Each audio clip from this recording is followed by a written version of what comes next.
During my childhood, my family was like a drop of water in a vast river, never remaining in one location for long.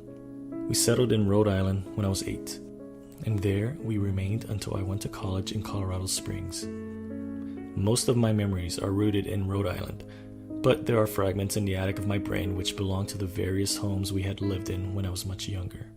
Most of these memories are unclear and pointless, chasing after another boy in the backyard of a house in North Carolina, trying to build a raft to float on the creek behind the apartment we rented in Pennsylvania, and so on.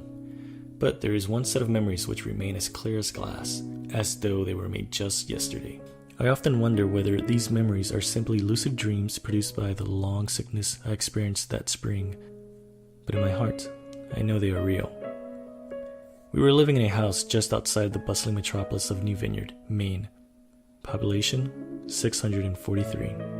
It was a large structure, especially for a family of 3. There were a number of rooms that I didn't see in the 5 months that we resided there. In some ways, it was a waste of space. But it was the only house on the market at the time, at least within an hour's commute to my father's place of work. The day after my 5th birthday, attended by my parents alone, I came down with a fever. The doctor said I had mononucleosis, which meant no rough play and more fever for at least another 3 weeks. It was horrible timing to be bedridden. We were in the process of packing our things to move to Pennsylvania, and most of my things were already packed away in boxes, leaving my room barren. My mother brought me ginger ale and books several times a day, and these served the function of being my primary form of entertainment for the next few weeks. Boredom always loomed just around the corner, waiting to rear its ugly head and compound my misery. I don't exactly recall how I met Mr. Widemouth. I think it was about a week after I was diagnosed with mono. My first memory of the small creature was asking him if he had a name. He told me to call him Mr. Widemouth because his mouth was large. In fact, everything about him was large in comparison to his body, his head, his eyes, his crooked ears, but his mouth was by far the largest. "You look kind of like a Furby," I said, as he flipped through one of my books. Mr. Widemouth stopped and gave me a puzzled look. "Furby? What's a Furby?" he asked. "You know, the toy, the little robot with big ears. You can pet and feed them almost like a real pet." "Oh," Mr. Widemouth resumed his activity. "You don't need one of those. They aren't the same as having a real friend." I remember Mr. Widemouth disappearing every time my mother stepped back to check in on me. "I lay under your bed," he later explained. "I don't want your parents to see me because I'm afraid they won't let us play anymore." We didn't do much during those first few days. Mr. Widemouth just looked at my books, fascinated by the stories and pictures they contained. The 3rd or 4th morning after I met him, he greeted me with a large smile on his face. "I have a new game we can play," he said. "We have to wait until your mother comes back to check on you, because she can't see us play. It's a secret game."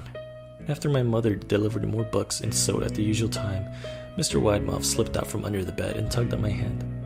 "We have to go to the room at the end of this hallway," he said. I objected at first, as my parents had forbidden me to leave my bed without their permission, but Mr. Widemouth persisted until I gave in. The room in question had no furniture or wallpaper. Its only distinguishing feature was a window opposite the doorway. Mr. Widemouth had darted across the room and gave the window a firm push, flinging it open. He then beckoned me to look out the ground below.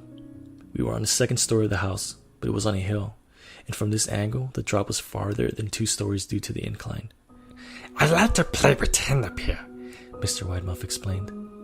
"I pretend there is a big, soft trampoline below this window, and I jump. If you pretend hard enough, you'll bounce back up, like a feather. I want you to try." I was 5 years old with a fever, so only a hint of skepticism darted through my thought as I looked down and considered the possibility. "It's a long drop," I said. "But that's all part of the fun. It wouldn't be fun if it was only a short drop. If it were that way, you might as well just bounce on a real trampoline." I toyed with the idea, picturing myself falling through the air, only to bounce back to the window on something unseen by human eyes. But the realist in me prevailed. "Maybe some other time," I said. "I don't know if I have enough imagination. I could get hurt." Mr. Widemouth's face contorted into a snarl, but only for a moment. Anger gave way to disappointment. "If you say so," he said. He spent the rest of the day under my bed, quiet as a mouse. The following morning, Mr. Widemouth arrived holding a box. I want to teach you how to juggle, He said, Here are some things you can use to practice before I start giving you lessons. I looked into the box. It was full of knives. My parents will kill me, I shouted, horrified that Mr. Widemouth had brought knives into my room, objects that my parents would never allow me to touch. I'll be spanked and grounded for a year. Mr. Widemouth frowned. It's fun to juggle with these. I want you to try it. I pushed the box away. I can't. I'll get in trouble. Knives aren't safe just to throw in the air.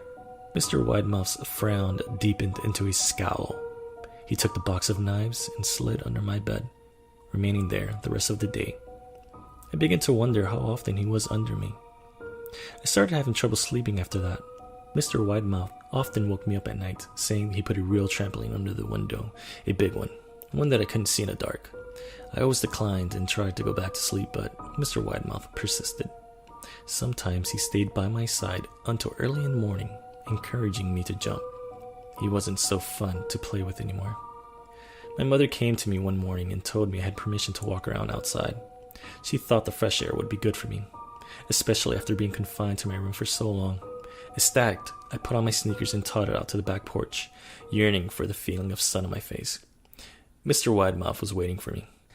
I have something I want you to see, he said.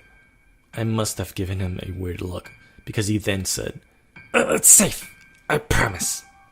I followed him to the beginning of a deer trail which ran through the woods behind the house. This is an important path, he explained. I've had lots of friends about your age. When they were ready, I took them down this path to a special place. You aren't ready yet, but one day I hope to take you there. I returned to the house, wondering what kind of place lay beyond that trail. 2 weeks after I met Mr. Widemouth, the last load of our things had been packed into a moving truck. I would be in the cab of that truck, sitting next to my father for the long drive to Pennsylvania. I considered telling Mr. Widemouth that I would be leaving, but at 5 years old, I was beginning to suspect that perhaps the creature's intentions were not to my benefit, despite what he said otherwise. For this reason, I decided to keep my departure a secret. My father and I were in the truck at 4 a.m. He was hoping to make it to Pennsylvania by lunchtime tomorrow with the help of an endless supply of coffee and a 6-pack of energy drinks. He seemed more like a man who was about to run a marathon rather than one who was about to spend 2 days sitting still. Early enough for you? My father asked with a hint of sympathy. I nodded and placed my head against the window, hoping for some sleep before the sun came up. I felt my father's hand on my shoulder.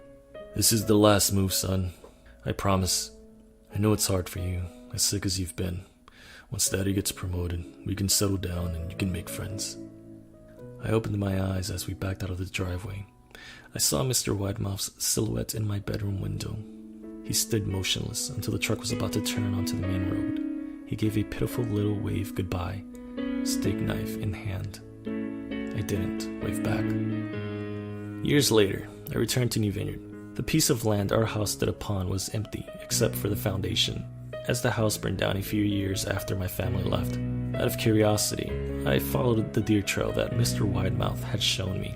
Part of me expected him to jump out from behind a tree and scare the living bejesus out of me.